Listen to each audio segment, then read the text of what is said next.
ಎಲ್ಲದಕ್ಕೂ ಒಂದು ಕಾರಣ ಬೇಕಾಗುತ್ತಾ? ಹಲವುದಕ್ಕೆ ಕಾರಣ ಬೇಕಾಗೋದಿಲ್ಲ.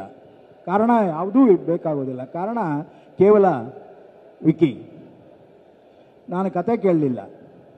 ವಿಕಿ ಬಂದು ಹೇಳಿದಾಗ ನಿಮಗೊಂದು ಪಾತ್ರ ಇದೆ ಸರ್, ಬಹಳ ನನಗೆ ನೀವೇ ಅಲ್ಲಿದ್ದರೆ ಚೆನ್ನಾಗಿರುತ್ತೆ ಅನ್ನೋ ಮಾತನ್ನು ಹೇಳಿದಾಗ ಮೊದಲು ಅನಿಸಿದ್ದು, ನಾನು ಡೈರೆಕ್ಟ್ರು, ಬೇಸಿಕಲಿ ಆ್ಯಕ್ಟ್ರ್ ಅಲ್ಲ.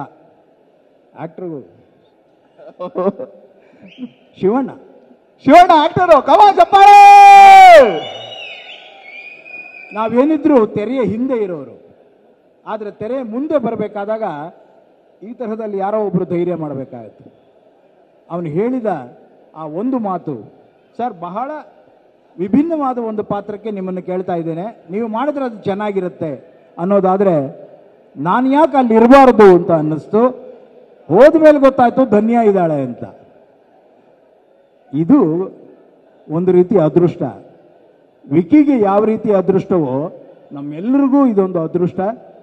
ಇವತ್ತಿನ ಕಾಲಘಟ್ಟದಲ್ಲಿ ಸಿನಿಮಾ ತನ್ನ ಕಾಲ ಮೇಲೆ ನಿಲ್ಲಬೇಕಾಗಿದೆ. ಅದಕ್ಕೆ ಇಡೀ ತಂಡ ಒಟ್ಟಾಗಿ ತಪಸ್ಸು ಮಾಡಬೇಕಾಗಿದೆ. ವಿಕಿ ಜೊತೆಗೆ ಅಷ್ಟೂ ಜನ ತಪಸ್ಸು ಮಾಡಿದ್ದಾರೆ, ಇನ್ಕ್ಲೂಡಿಂಗ್ ಸುರೇಶ್. ಎಲ್ಲರ ತಪಸ್ಸಿಗೆ ಫಲ ಇವತ್ತು ಕಾಲಾಪತ್ತರ್ ಜನರ ಮುಂದೆ.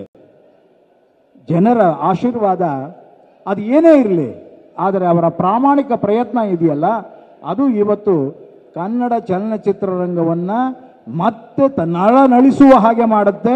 ಅದು ಸಿದ್ಧ ಅನ್ನೋದನ್ನು ಈ ಯಂಗ್ ಟೀಮ್ ಪ್ರಿಪೇರ್ ಮಾಡಿದೆ. ಸತ್ಯ ಇರ್ಬೋದು, ವಿಕಿ ಇರ್ಬೋದು, ಇವರೆಲ್ಲ ಒಬ್ಬೊಬ್ಬರು ಕೂಡ ಅವರದೇ ಆದಂತಹ ಅದ್ಭುತವಾದ ಚಿತ್ರಗಳನ್ನು ನಮಗೆ ಕೊಡ್ತಾ ಇದ್ದಾರೆ. ಇವತ್ತು ಕನ್ನಡ ಸಿನಿಮಾ ನಿಜವಾಗಿಯೂ ಅಂತಾರಾಷ್ಟ್ರೀಯ ಮಟ್ಟಕ್ಕೆ ಹೋಗ್ತಾ ಇದೆ ಅಂದರೆ ಅದಕ್ಕೆ ಕಾರಣ ಈ ಮನಸ್ಸುಗಳು. ಆ ಕನ್ನಡ ಮನಸ್ಸುಗಳಿಗೆ ಜೈಯನ್ನಿ. ಖಂಡಿತ ಈ ಸಿನಿಮಾ ಅಂತಹ ಕನ್ನಡ ಮನಸ್ಸಿರುವ ಪ್ರತಿಯೊಬ್ಬರನ್ನು ಸ್ವಾಗತಿಸೋಣ. ಆ ರೀತಿಯ ಚಿಂತಕರನ್ನ ಸ್ವಾಗತಿಸೋಣ.